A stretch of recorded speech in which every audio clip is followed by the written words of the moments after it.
Doctor साहब, कोई ऐसी दवा दे कि इस बार बहू को बेटा ही हो।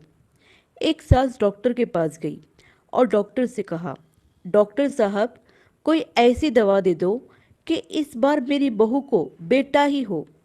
इससे पहले ही दो बेटियां हैं, अब तो बेटा ही होना चाहिए।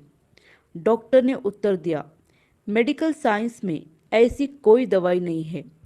सास ने कहा, तो फिर किसी और डॉक्टर के बारे में बता दीजिए। डॉक्टर ने कहा, आपने शायद मेरी बात गौर से सुनी नहीं।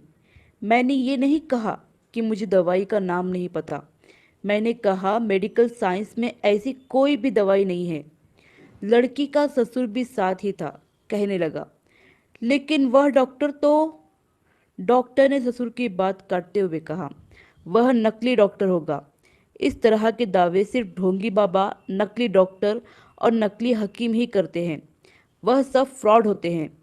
इतने में यह बात सुनकर लड़की का पति भी वहां आ गया और कहने लगा, तो क्या अब हमारी पीढ़ी आगे नहीं बढ़ेगी? डॉक्टर ने आश्चर्यचकित होकर पूछा, यह पीढ़ी आगे बढ़ना क्या होता है? आपके जीन्स का अगली पीढ़ी में अंतरण होना ही पीढ़ी आगे बढ़ना होता है ना? तो ये काम तो आपकी बेटियां भी कर देगी। बेटी की ही आवश्यकता क्यों है? आप तो एक साधारण मनुष्य हैं। आपकी पीढ़ी में ऐसी क्या बात है जो बेटे के होने से ही आगे बढ़ेगी? ससुर ने कहा, मैं समझा नहीं। डॉक्टर ने बताया, साहीवाल दूध देने वाली गायों की एक विशेष नस्ल है। मान ले कि इस नस्ल की सिर्फ एक ही गाय बच जाती है, तो इस बात की चिंता होनी चाहिए कि यदि नस्ल जारी नहीं रहेगी तो अधिक दूध देने वाली गायें खत्म हो जाएगी। ठीक वैसे ही तोतों में भी एक विशेष प्रजाति के तोते होते हैं जो बातें करते हैं। मान लिया जाए कि इस प्रजाति का सिर्फ एक ही तोता बच गया, तो चिंता होनी चाहिए कि अगर यह भी मर गया तो यह प्रजाति खत्म हो जाएगी। आप तो दूसरे लोगों की तरह साधारण मनुष्य हैं, तो आप में ऐसी क्या विशेषता है? क्या आपको इतनी चिंता हो रही है कि आपकी पीढ़ी आगे नहीं बढ़ेगी तो कोई भारी नुकसान हो जाएगा? यह सुनकर ससुर ने कहा, डॉक्टर साहब, कोई नाम लेने वाला भी तो होना चाहिए ना? इस पर डॉक्टर ने ससुर से यह प्रश्न किया, क्या आपको आपके परदादा, उनके पिता और उनके दादा का नाम पता है? ससुर के पास इस प्रश्न का कोई उत्तर नहीं था।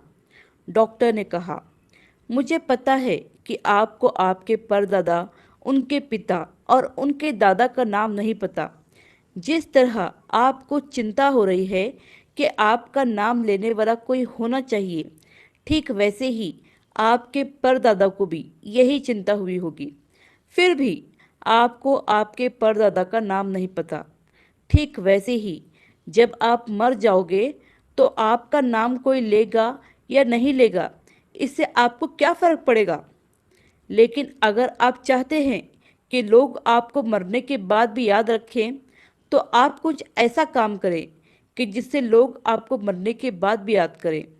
कोई पुण्य का काम करें, समाज के कल्याण के लिए काम करें। आप इस पर निर्भर क्यों है कि अगर आपको पोता होगा तो ही आपके मरने के बाद आपका नाम लिया जाएगा या आपकी पीढ़ी आगे बढ़ेगी? जो काम बेटा कर सकता है वह काम बेटियां भी कर सकती हैं। आज कितने ही पिता ऐसे हैं जिनकी पहचान उनकी बेटियों की वजह से है, और कितनी बेटियों ने अपने माता पिता का सर गर्व से ऊंचा किया है। इसलिए बेटा और बेटी में अंतर करना छोड़ दीजिए। एक बेटे को शिक्षित करोगे तो सिर्फ एक बेटा ही शिक्षित होगा, लेकिन अगर एक बेटी को शिक्षित करोगे तो पूरा परिवार शिक्षित होगा। इस बात को हमेशा ध्यान में रखिए। डॉक्टर की बात सुनकर लड़की के सास ससुर और पति को अपनी गलती का एहसास हो गया और वह चुपचाप वहां से चले जाते हैं।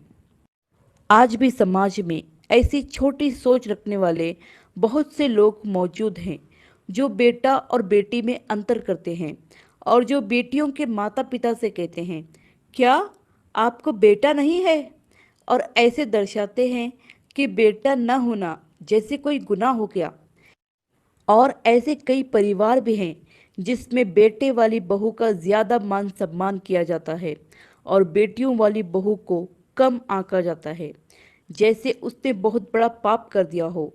समाज की इस छोटी सोच को बदलना बहुत ज़रूरी है। आशा करती हूँ कि ये कहानी आपको पसंद आई होगी। चैनल पर नए हो तो चैनल को सब्सक्राइब ज़रूर कीजिए। इस कहानी पर आपकी क्या राय है हमें कमेंट करके ज़रूर बताइए और कहानी को लाइक और शेयर करना तो बिल्कुल भी ना भूलिए। कहानी सुनने के लिए आपका बहुत बहुत धन्यवाद।